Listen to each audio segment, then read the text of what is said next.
Good morning. Welcome, welcome, everybody. So great to have everybody here.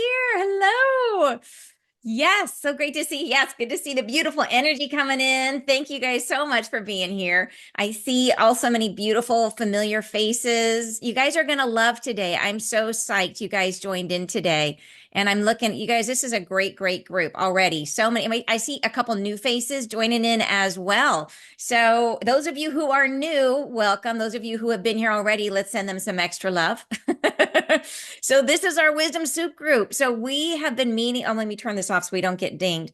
So Wisdom Soup. So those of you who don't know me, I'm Ann Tucker. Those of you who are returning, hello, my friends. And Wisdom Soup, we've been gathering for years. Since early on my journey, when I discovered I needed a community, I needed peeps that I could talk to about the crazy things I was learning and experiencing in my life. And none of my friends were interested. Like none of my friends were interested. So I literally, I decided to rent a theater in downtown Bellevue, and I put an ad on Meetup, and like 25 people showed up, and it was like the best thing ever. And some of those people are still with us, are here today, which is amazing. And that was like a decade ago. So really fun. And we used to meet in person all the time. And then COVID hit and we started meeting online, which was awesome because it actually opened us up and allowed us to bring in people from a much wider, from all over the world.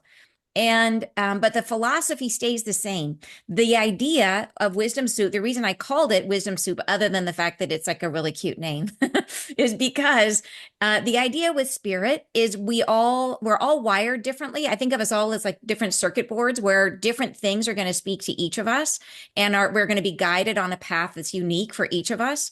So it's a little bit like making your own soup, that you expose yourself to everything in the fridge. You look at what's in it, don't expose, you know what I'm saying? Introduce yourself to everything in the fridge and see what's in there, and then take what lands and leave the rest. Like take what makes sense to you. So here on Wisdom Soup, we have made it a practice of bringing in different ideas, different practitioners, some of which maybe you know, and a lot of whom you may have never met, but have amazing things to teach and share.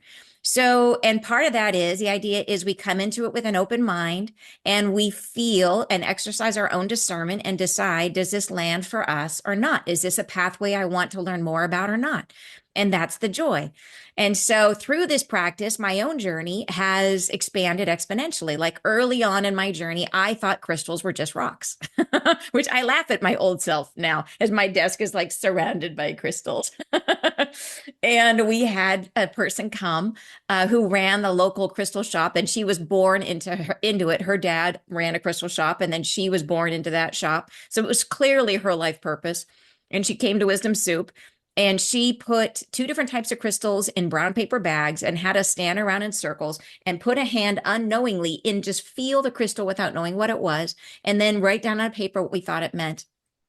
Everybody got the same answers. It was shocking. And after that moment, my mind opened. I realized, okay, there's something to this. So it's been that process. It's like learn, expand, open our hearts, open our mind. So today I have someone super exciting to introduce you to, who I've been really excited to meet because I heard about him from, it seemed like all of my friends met him. It just kind of came at me from every direction. So my friend Holly met him, and then he knows my friend Elizabeth. It's like everybody all of a sudden was talking about Gareth.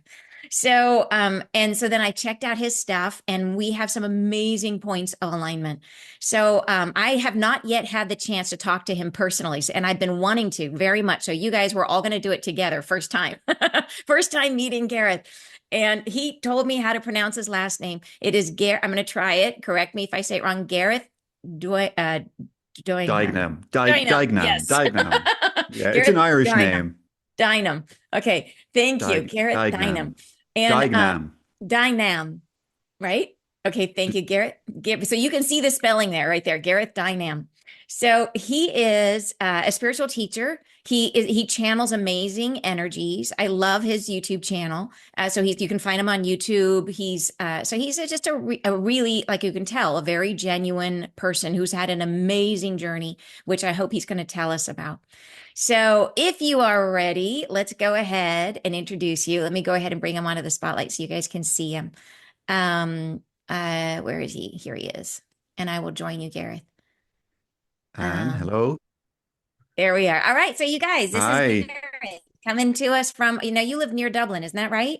I'm south of Dublin. I'm originally from Dublin, but I live in Wicklow in the mountains. Okay. Very, very nice. So Gareth, I know I've listened to your story and I know you've told it a bunch of times, and I would like to get to the juicy bits, but leave lots of time for all Sure. of we can go deep with this group. This group loves to go deep. So if you would just share, like I know in the beginning you were sort of like, searching for meaning, and you had some experiences with out of body experience that really opened you up.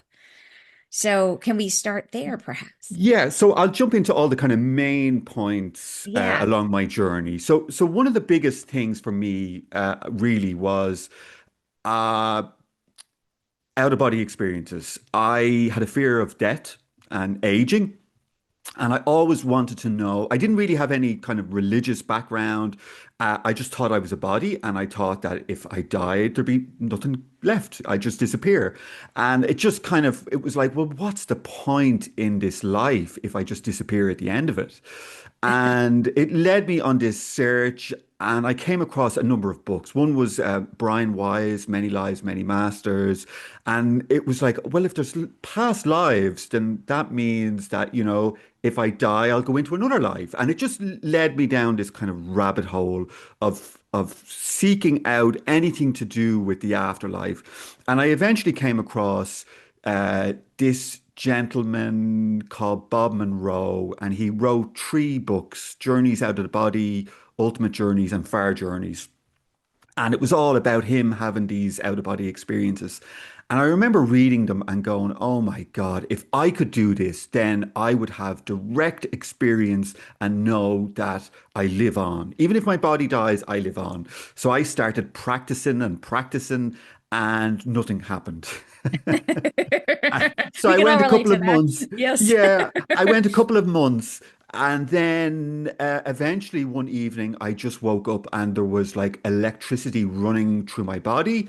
And there was this really weird, high-pitched sound in my ears. And I was like, oh my God. And I had been reading about this vibrational state that was kind of like a prelude to these out-of-body experiences. And I thought, okay, okay, it's happening, right? Let's do it.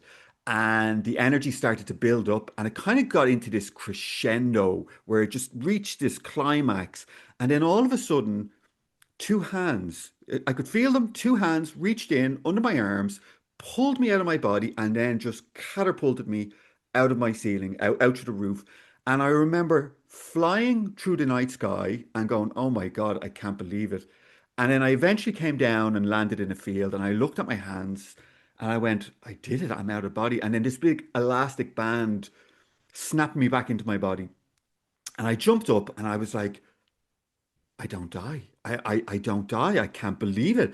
This is real. I had been reading about it, and I believed this man, right? There was something about him, and I was like, I do believe him, but unless I have that experience myself, well, I just don't know. I can't, it's like I don't want that. I don't want it to be somebody else's belief and me just, taking on that.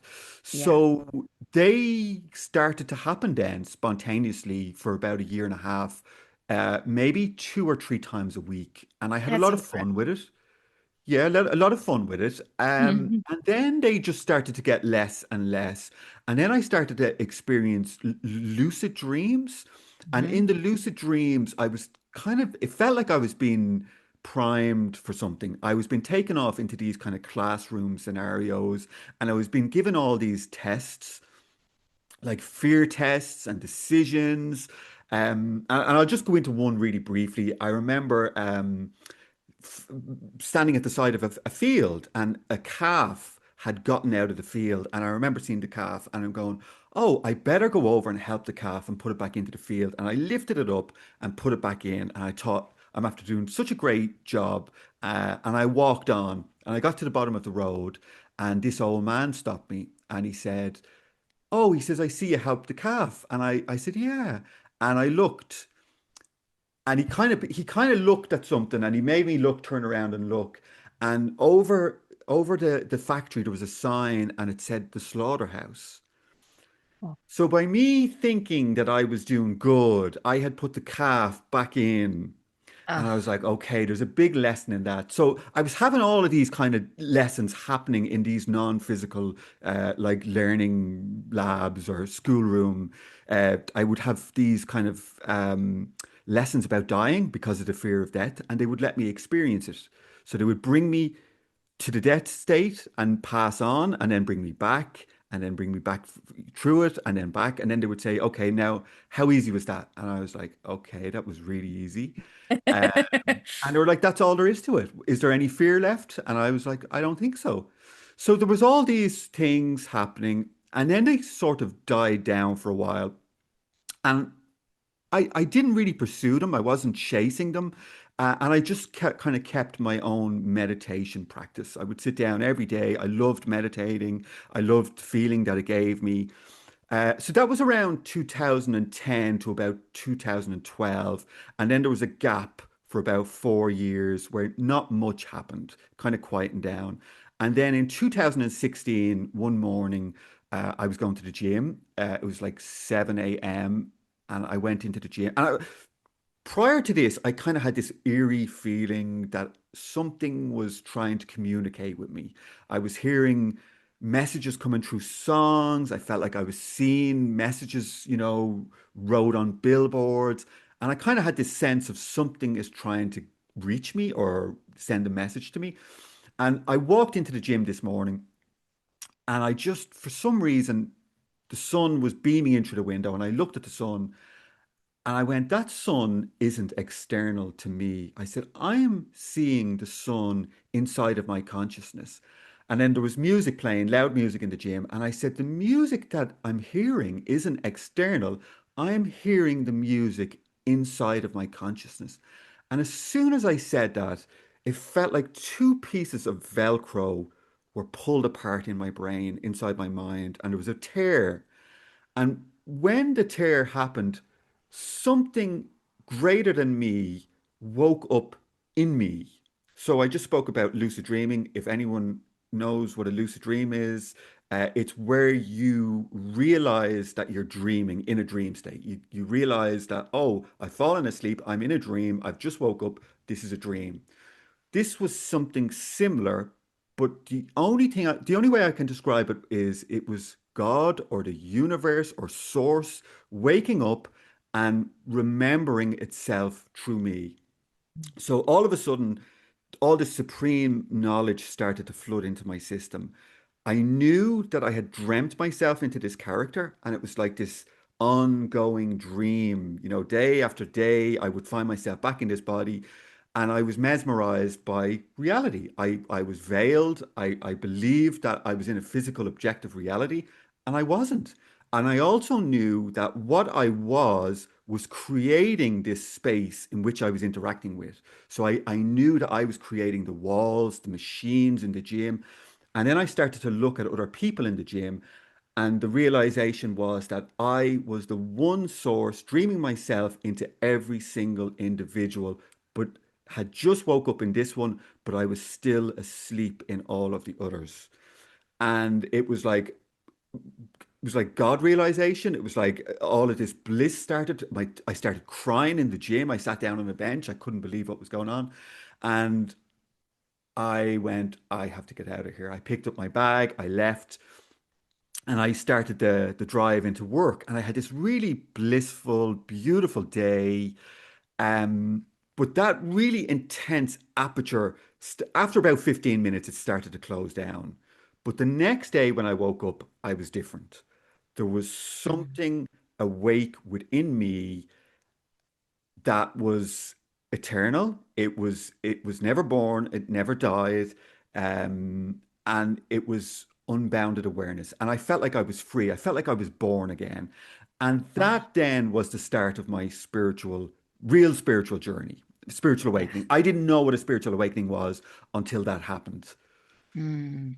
That's so cool. It's such a cool story. Okay, so just out of curiosity, everybody who's here, if you anybody else here, put it in the chat if you've had an out of body experience. If you don't mind, just out of curiosity, I am wondering how many people can relate to that experience. So just put OBE or just put me in the chat if you've had it before.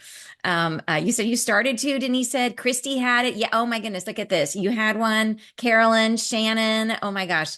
Hi, oh, here we go. Just a second. Oh, I lost my place. Here we go. Small one, says Matthew. Very cool. Twice on an acupuncture table. Wow, wow, wow. Lucid dreams as a child. Look at this. It's so incredible. You guys, I've had a lot of very, very clear dreams, but never out of body. And I think it's almost like a fear, that state of leaving. I mean, you're so lucky that you had that person reach in and pull you, out, because I think that's a hard transition to make. And then how incredible that must have been, that time period where you were having them like 3 times. I would have been wanting to sleep all the day. I would have been like, I'm going back to bed again. It's 10, time for my sleep. 10 a.m. that is.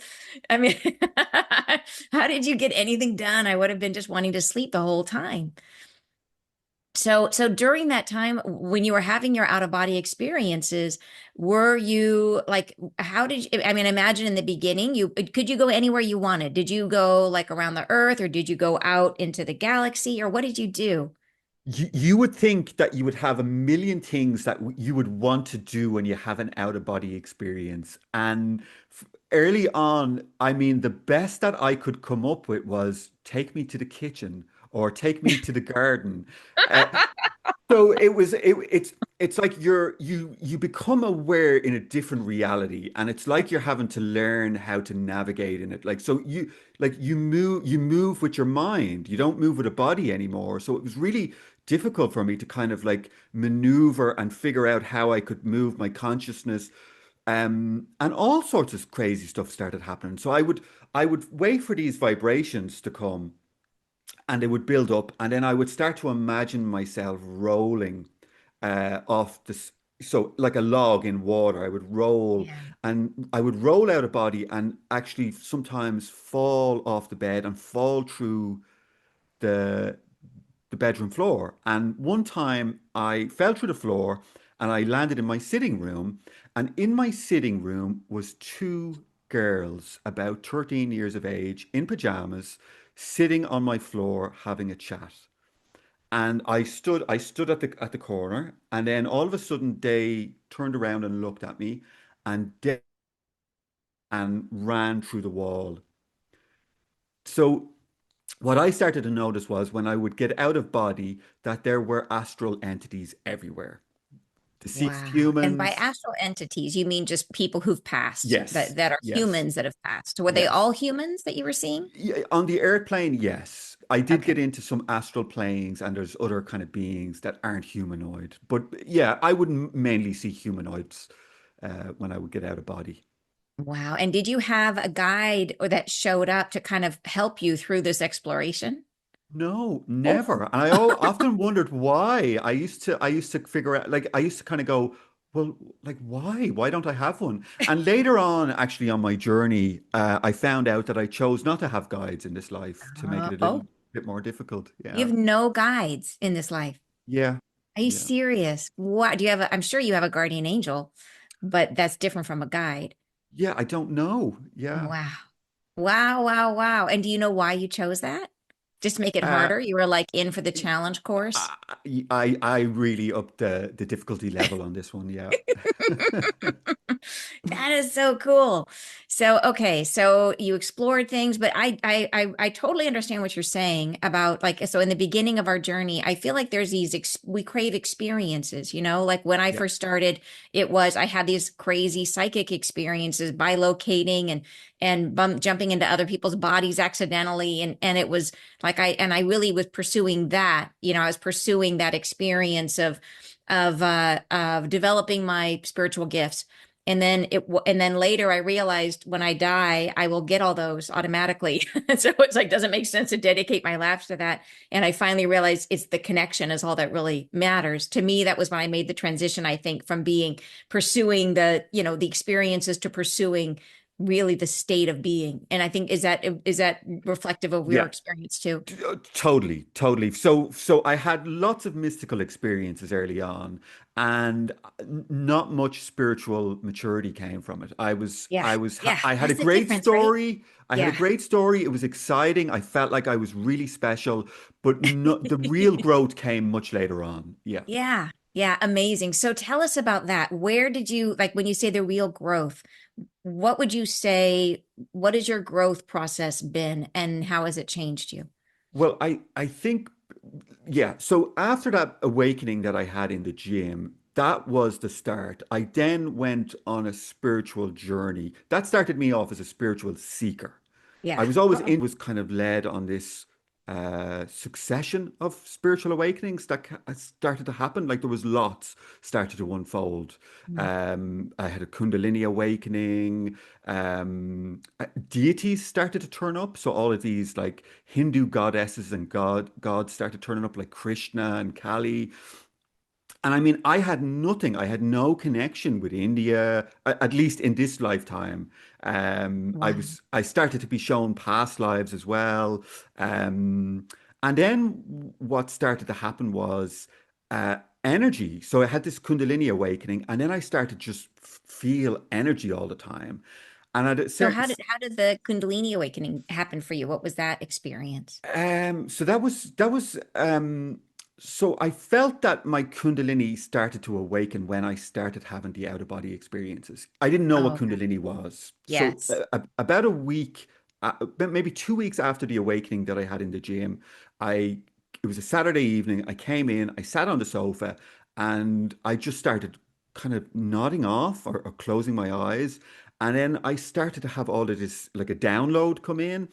And my whole life was kind of planned out for me. So I was shown that the work that I was doing at the time, I had my own business, I had retail stores and an e-commerce business, that wasn't my real work. And my real work was working with the energy in the spine. And I was like, what does that mean? And Mm. I was shown stuff about diet and consciousness and how I had to make changes in my life to help the energy rise. And then I don't know, maybe about 2 years after that, just this word Kundalini started coming into my awareness. I started reading about it, and I was like, oh, okay, um, right, maybe that's the next part of the journey. And I started Googling it, and I came across this Danish teacher who was doing a retreat.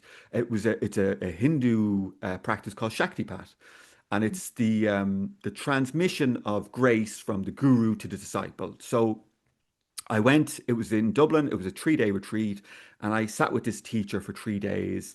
And I didn't particularly resonate with the teacher. I felt he was very kind of abrasive and not what I would have imagined an enlightened being was. But I was like, okay, I don't really care. I'm just here for the energy. I could feel something was going on. And the day after the retreat, I woke up and I was like, I am different. I do not know what has happened, but there's something like I felt high. I had bliss in my face, my hands. I was feeling bliss in my hands. And I was like, something has gone on. And this kept happening day after day after day. This lasted for about 3 months. I thought I had won the spiritual lottery. I was just feeling bliss 24/7 all the time. Wow. And about 6 months, I did a second retreat with him. I went to Copenhagen and I did a second retreat with him. And then maybe 2 weeks after the second retreat, it was Sunday evening. It was just before Christmas. I lay down on the bed and the Kundalini started to move through my spine, and it went all the way up into my crown. And the crown, it felt like the crown of my head opened up to the universe. And it was Mm. painful and the most beautiful experience I ever had, uh, both rolled into one.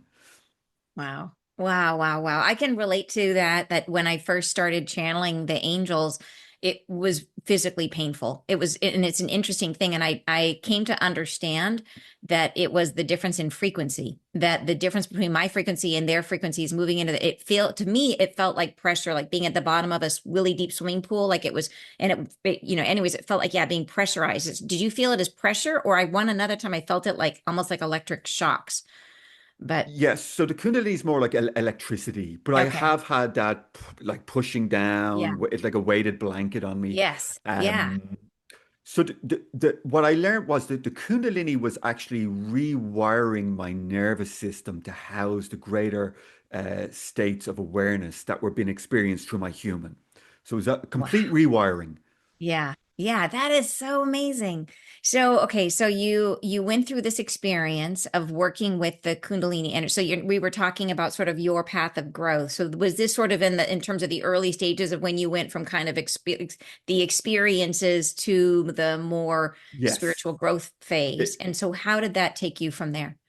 well, so shortly after that, I noticed that I started to become contagious. So when Mm. I would sit with people, people were now starting to feel my energy during meditation. And it very similar to how you started your groups. I started something similar on Zoom about 7 years Mhm. ago. And like it was just one or two friends would say, "Oh, Gareth, can we meditate with you?" And then all of a sudden there was 10 people, then there was 20 people, and it just kept the same kind of thing kind of happened, very similar to how yours started. And then it just kind of snowballed. Then people were like, "Oh, can I do like a session? And could you come? Maybe could you fly to London?" And that's kind of how I kind of found myself in the role. People would kind of invite me to certain places. Yeah. Um, but there was still an unfoldment of consciousness. There was way more started to come after that. That is so cool. So, and it's great, like the natural progression, where it's just you start kind of doing it and then it kind of grows and expands from there. So it was interesting. One of the, because I obviously watched some of your videos and loved them, did some of the ones where you're doing meditations and things like that. But one of them was an interview and you talked about, and this totally caught my eye because it's the first confirmation I've had of some of what I've received about the being I'm channeling right now. She calls herself Isla, which the word Isla stands for the first two energies of the universe of will and love. And she is the mother of creation. She's the mother of all souls. And when she came in, she described to me that she sits off of the next to God, off of God's right shoulder. And then you shared one time in your experience, and you basically described, and I've never heard anybody else talk about her. And so could you share that? Because I was like so excited when you said this. I'm like, oh my God, if somebody else has seen this, it's so validating. Yeah. Yeah, so I started to get sucked into these states of samadhi, right? So like I'm sure everybody knows meditation, right? You sit, Yeah. you quiet the mind, and you kind of take away all the distractions, and you try and get into that space of kind of awareness, your true being. Samadhi is something different. Samadhi is like this descending energy, kind of feels like magnetic, and it feels like it's coming and meditating you. And this has kind of started after the Kundalini, maybe about a year later. The energy started coming in, and it felt like it was pulling me into something. It would pull me into meditation multiple times every day. And then eventually, I don't know, this was going on for 3 months. And then one evening I sat down to meditate. I could feel it pulling me again. And all of a sudden, this like black abyss opened up in front of me. And I was like, oh my God, what is that? And I knew that I had to go into it. I felt this terror in my stomach. And I was just like sucked into this black hole and I disappeared. It wasn't, it didn't feel like, some people say it's like a near death experience. This didn't feel like a near death experience. This felt like I was going to be erased from the server, right? There was going to be Mm, nothing left. And I went mm. in and then completely disappeared. And then about 90 minutes later came back out and I was like, oh my God, what was that? Like whatever that was, I do not want to go there again. Um, And I didn't know what that was, but after that happened, I was different. It was kind of like I now had this realization that everything was a projection. Consciousness was being projected on this screen of nothingness. It almost felt like I could peel back the corners and look behind. There was just this nothing, and I became that nothing. The Yeah. next night, I sat down to meditate again. This blue dot appeared right in front of my inner vision, right? This blue pearl. And all of a sudden it just started getting bigger and bigger, and I got sucked into it. And it was like this cyan blue sea of pure potential, pure love. And I became it and it became me, but I still had my limited perspective. I was like going, what is this? This is amazing. I never want to come out of this. But I knew that it was the mind of God. I was in the mind of God. I was it. It was me. I was part of this sea. And it was just pure potential. And I came out of it. I was in it for maybe like an hour, and I was like, that was incredible. Actually, while I was there, the realization, I felt this frequency, and I knew, if people know who Krishna is, you know, that's this beautiful blue deity. I knew that Krishna was the personified version of this reality. That's why his Mm. skin was blue. That's what he represented. Um, so I was kind of seeing that at the very, very top, there was primordial nothingness. Then there was like this pure potential, the mind of God. And then about a year later, I had this experience with the Divine Mother where it was a she, I could feel her. She was the creator of everything. Like when you say God, you think, okay, God is like the top, right? But it was Yeah. like God gave all the power to her, and Yeah. she creates everything. She's responsible for the tsunamis.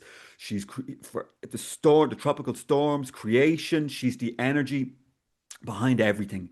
And she came into my body and she experienced herself through me. So I was there and she was experiencing herself through me. And it felt like every single cell of my body was a galaxy. And it was like there was these explosions, and each explosion was like a cell coming into creation. And it was also a galaxy being birthed at the same time. And it Wow. was bliss. And I thought that she was going to destroy me with the bliss. It was just Oh, like explosion, explosion. It was like ripples, waves going through my body of bliss. And it was like she was just, I mean, making love to every cell of my body over wow. and over and over again until I couldn't take it. I begged her. I was actually begging her to stop. And it went Wow. on for hours. It went on for hours and hours and hours. And and I wasn't reading about this. I was putting all this together just from my own direct experiences.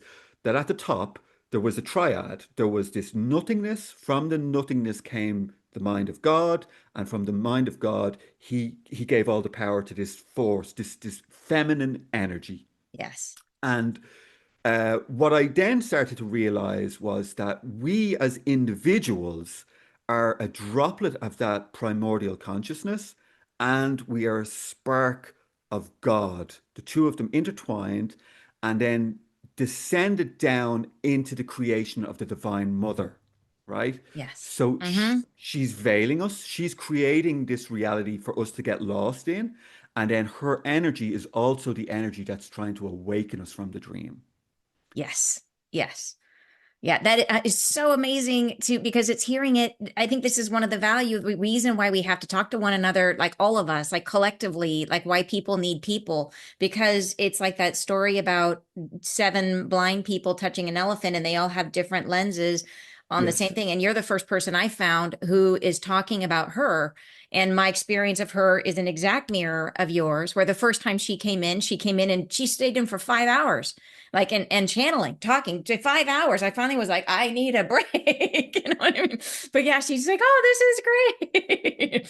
So I mean, it's even in the small things. It's amazing how different it is. So she's, but yeah, and she talks about how she creates fields, and the field is and her relationship to God. And anyways, is yeah, it's amazing that you saw it from that perspective and saw it as well. Yeah, so cool.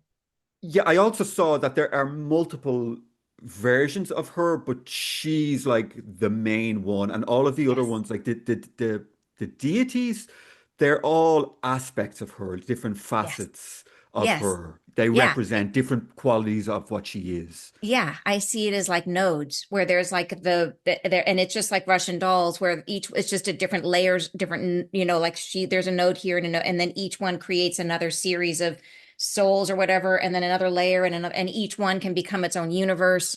And Yeah, yeah, so it's amazing, right? I mean, you realize there's no true hierarchy in the universe, right? It's that everything can generate a whole new what it's amazing. It's amazing. Equal opportunity for everyone.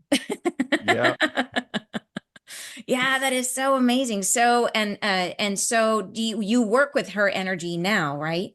Yes, so I know what you do. You kind of like a clear channel where you channel the messages. Whereas my whole journey early on was, and this came from my dad. I remember when I was going through the awakening, my dad was going through this really hard time. He had been an elite athlete all his life, and he got to this stage where his body started to break down. He just couldn't run anymore, and he started to become depressed and very down. And I was like, I really want to like share what I'm going through with him. And I would sit talking to him for hours about it, and just couldn't get through to him. And my message, I kept kind of putting this out to the universe. I was like, I want to share this with people, but I can't like talking about it, like, you know, I can't get through to them. So I was like, how can I share what I am with people? And that's what happened, the energy. So it's just like I became contagious. The energy started. And what I do is I give people a direct experience during meditation. So they get to feel it. I'm a Yeah. very kind of feely person. I kind of, I perceive energies. I can kind of like, whereas I know some people, they hear voices or they see it. I feel. I'm very kind of, I just, Yeah. yeah, yeah. Yeah, that's amazing. No, I actually think it's incredibly bold that on your YouTube channel there are some videos you put up where literally there's no music. You are literally Nothing. sitting in meditation in total silence for an hour. And I'm like, that takes some cojones. And it's awesome. It's really awesome.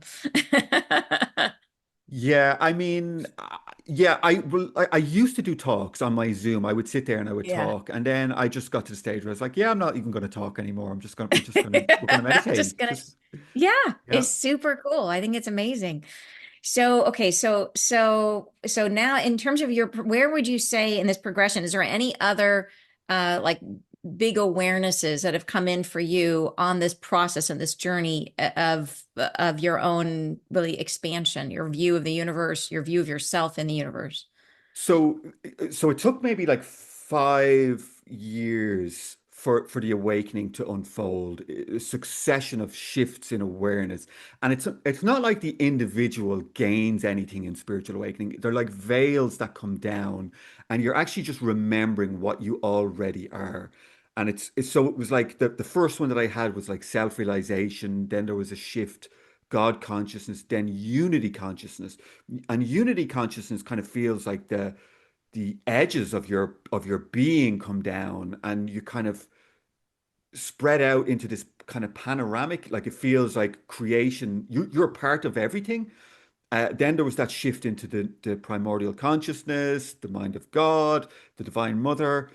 And then like perception wise, nothing in probably for the last maybe 4 or 5 years, consciousness kind of just remembered itself as much as it could.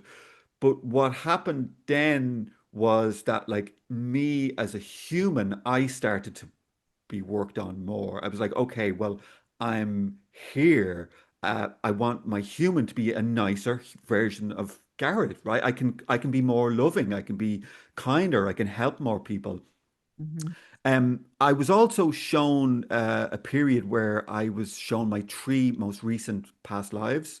So I was shown the life directly before this life, and I come back to the lucid dreams. I was started to become totally aware in these realities, And I realized that I was a devotee of Sri Aurobindo and the mother in Pondicherry in my last life. I was a Dutch monk. And when I left that life, I was told that I was going to go to the West. And the two of them, they brought an energy onto the planet 100 years ago called the supramental force. Ooh, And I was told that I was going to take that to the West. And that's wow. part of one of the, that's another energy that comes in around me. It's a descending energy. And then I was shown also a life in between lives when I'm not in a human body. I reside in this very strange, kind of looks like an oil painting. Everything's blue and purple, and I'm this weird little triangle with a small head. And I speak in telepathic chunks of information. I glide. Um, yeah, and I was shown the whole process of um, how life there, before I would come into a human form, it was described to me. Um, they would kind of come and say, okay, well, do you want to go back in for another experience? And I was like, okay. And they were like, well, you come over here and it's kind of like a VR. It's like you put your face up against this VR headset. And when you go in, you'll have a life there, but it's only 20 minutes on the other side. So I was like, it's only 20 minutes, almost like a video game, right? You just go like, Yeah. why wouldn't you come back in? Yeah. And then all of a sudden, I was shown myself. I kind of seen myself coming back down this tube of light, and just as I was about to come back into a body, I was like, "Oh no, I've fallen for it again. I'm gonna have to learn how to walk, talk, be a teenager." And actually, that triggers a lot of people when I talk about that because they talk about like we're tricked and we don't have free will. But I mean, Right. I did decide, I definitely decided Yes. that I wanted to come Yeah. back in. Yeah.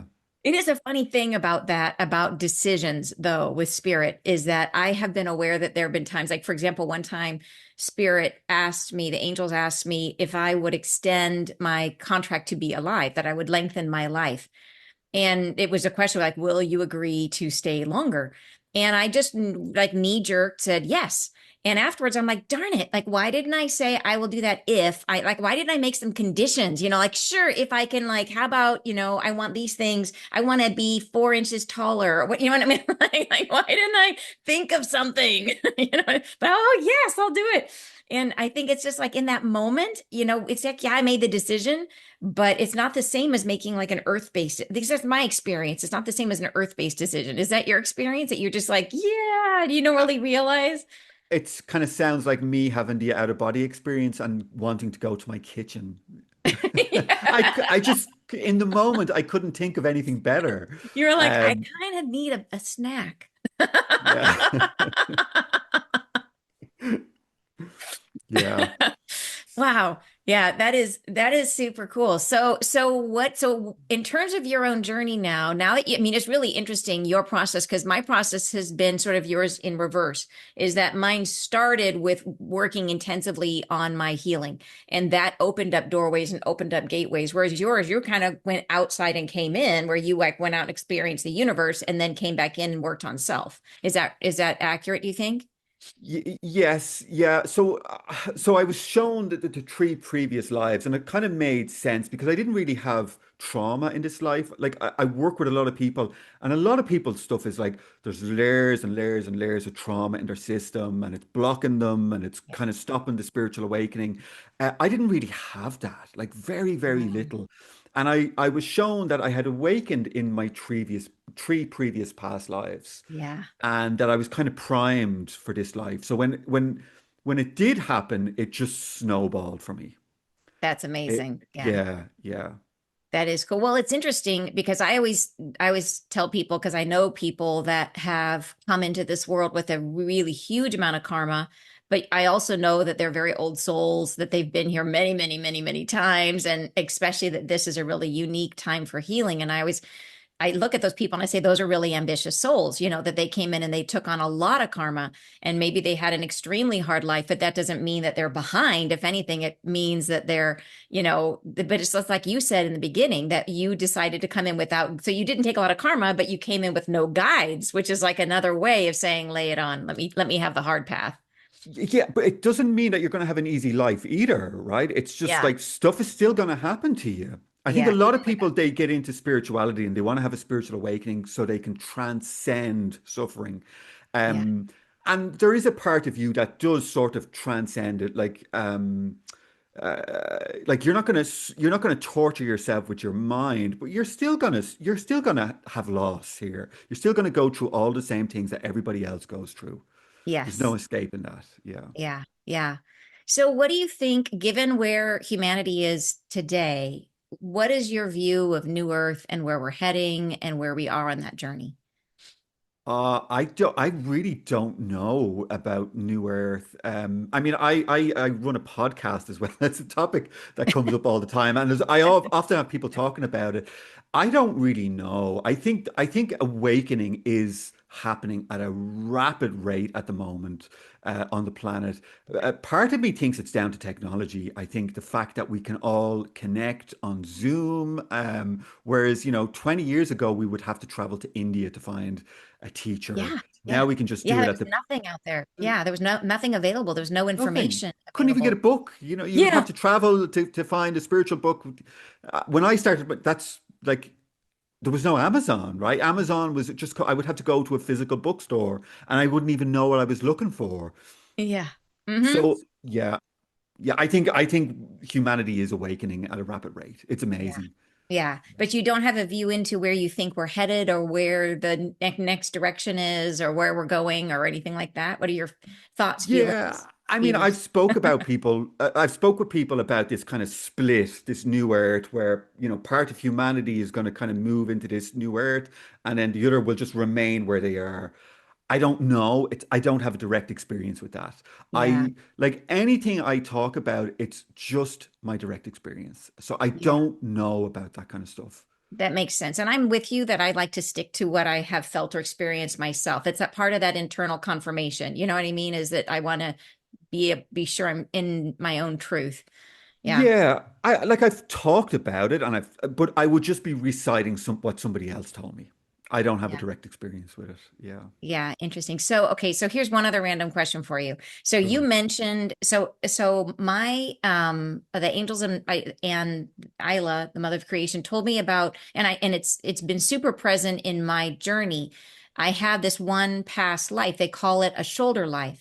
And they showed it to me like a so imagine you have a string with two balls at the end, and then you hang it over a stick, and you hang one higher than the other, right? And one is like a launching off point for the next. And there's this relationship between these two lives. And so I know what my shoulder life was, and I've seen it, and it seems like every time I have an experience where I'm leaving, going up, I pass by and I see flashes or visions of that past life. But it sounds like would that model fit for your last life where you were the Dutch? It sounds like to me, that sounds like a shoulder life to me, that it sort of Well, queued you up or set you up for this life.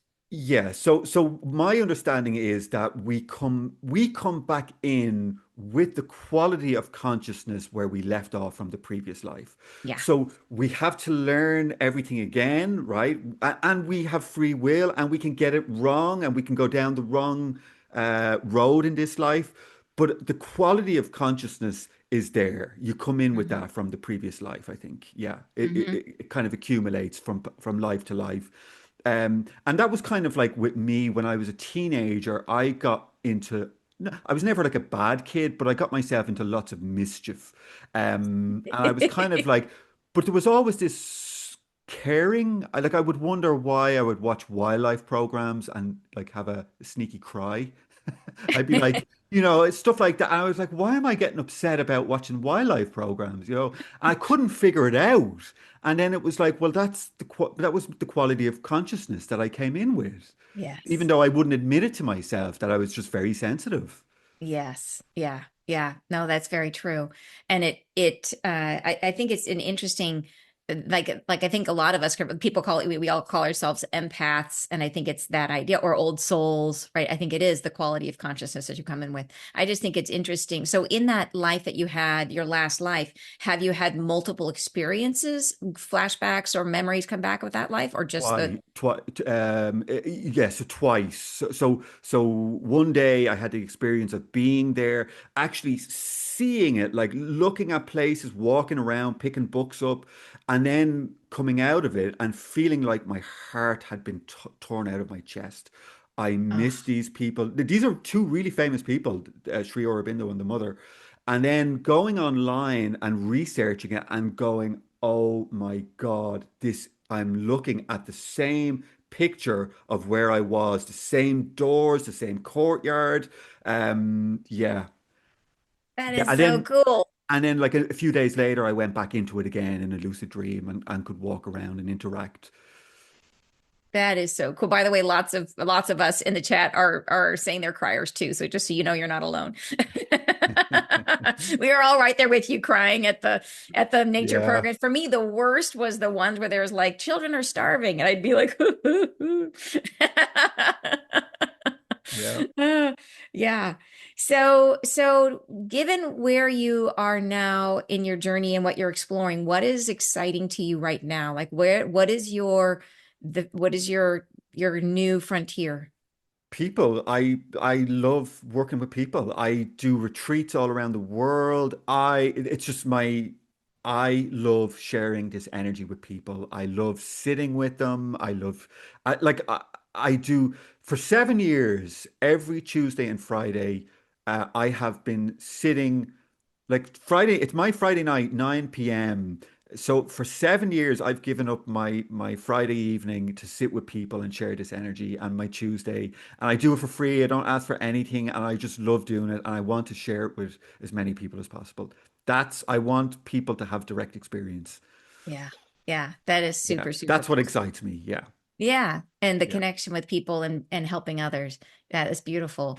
And so I should ask, just because I think it's relevant. You mentioned about like certain things, practices, like daily life, physical practices. Is there anything that you have followed in terms of your own lifestyle practices that you think has helped you on your journey?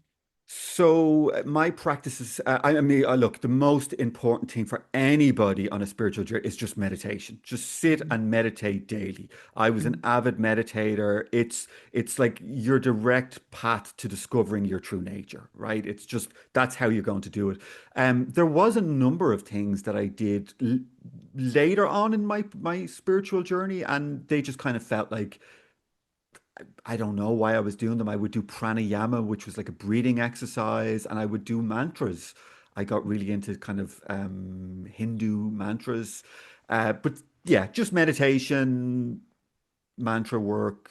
Yeah, no, Yeah. nothing crazy. And no crazy diet, no anything like alcohol, Yeah. meat, Well, all no, that. I gave up. I mean, it's like 18 years maybe since I drank alcohol. Yeah. I gave up sugar, caffeine. I did at one stage. I even done a breatharian initiation where I didn't eat food for 3 months, What? and that was the prelude. Actually, I forgot to say that. So that was the prelude to the experience with the Divine Mother. I didn't know why I was doing it. Somebody gave me this breatharian course that they bought, and they said, would I do it with them? And I was like, okay, sure, why not? And I mean, I think at the end of it, I lost about 42 pounds. Oh And my like, God. yeah, I just went to skin and bone. And people were like, Garrett, you look terrible. Why are you doing this? And I was like, I don't know why I'm doing it. But there was something in me. And when I had the experience with the Divine Mother, she told me that that had been all in preparation for her to merge with me. And then I didn't Wow. have to do it anymore. And I started eating after Wow. the experience with the Divine Mother. And Yeah. then you were okay. That is amazing. And so on that breatharian program, like, did you have like broth or like what, like liquid Yes. food, or like you must have had something? Yes, I did. I did. So there was a number of days where I didn't have any food or water, and then it kind of went to diluted juice.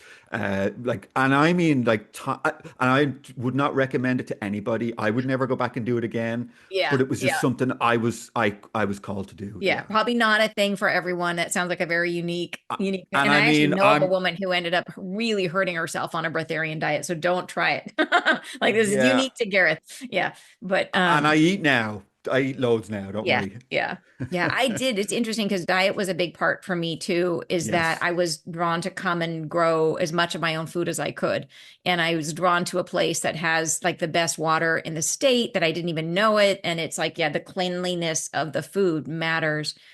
So it's, I think in terms of people integrating that for their own experience, it is like, yeah, anything, any little bit, right? Any little bit that we can do a little Help. better, cutting out the alcohol, cutting out whatever it is, or just eating, adding in more of the good stuff, more light in your food, right?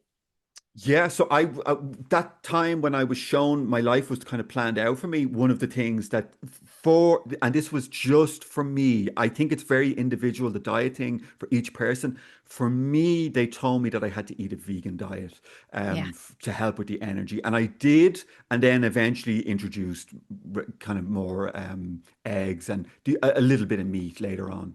Yeah. Yeah. I had that. I was vegan, fully vegan and gluten free for like a decade or more, 15 years. And then now I can Yeah. have dairy. I had a very specific dream where my guys handed me an ice cream cone and they're like, okay, you can have dairy and gluten now, but in moderation.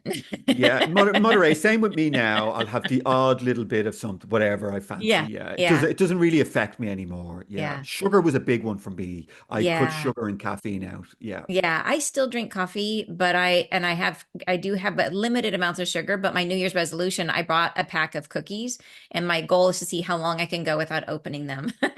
And so okay. far, they are not Dangerous. open. So but I think it's a good thing to mention because it's so accessible, that as people are pursuing their own path, it's just something that everybody can get a hold of because so many of these experiences are so intangible. They're like somebody else is saying, well, how the heck, they might try and not be able to get, like, I've never gotten out of body and not in the way that you have.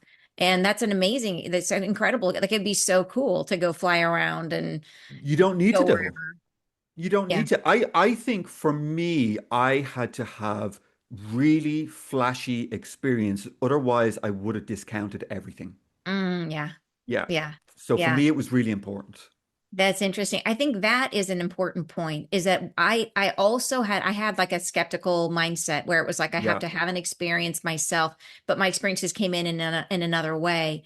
I learned to in terms of using my dreams and things like that I could find that were personal, that were confirmable. I did have some very, very vivid future dreams where I saw the future and then that came true, stuff like that, or where I would have visions in meditation where I would see something in meditation and then like for a long time, I kept seeing Poseidon in the beginning of every meditation. And Um, then I would go out in the world and there would be Poseidon, a giant statue of Poseidon right in front of the building I was meant to go to. And, so it was like I would have those sorts of confirmations, so maybe it's that, maybe it's just that what is it that each of us needs to help us to believe or to have faith in what's happening or what we're learning.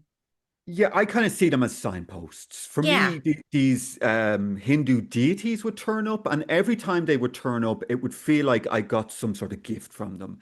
And I think it's just a way that we can then relate to other people. We have something to talk about.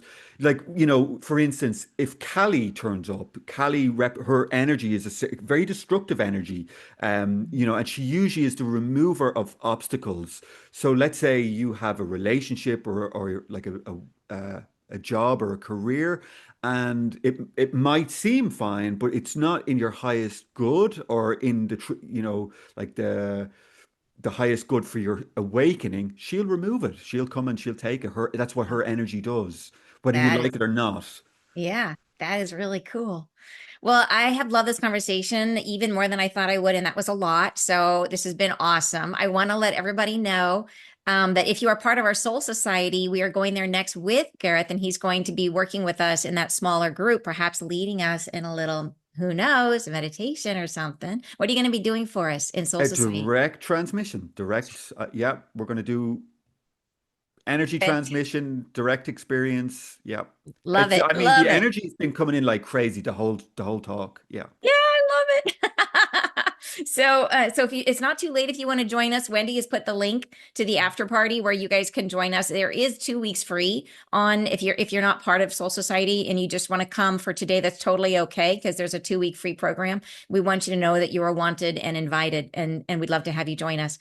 So Gareth, one more time, where can people find you? Your website, where can they learn more about you and your book? You've written a book too. Yeah, so the book I call the book Waking Up from the Dream. And it's my story of spiritual awakening from the time I was young, getting in all sorts of trouble to the later stages. My website is truespiritualawakening.eu. Every Tuesday and Friday, I do the free Zoom meditations, or I live stream them on my YouTube channel, which is True Spiritual Awakening as well. Beautiful. So much fun. All Thank right, you you. guys, A lot of phenomenal fun. conversation Thank you, and everybody. phenomenal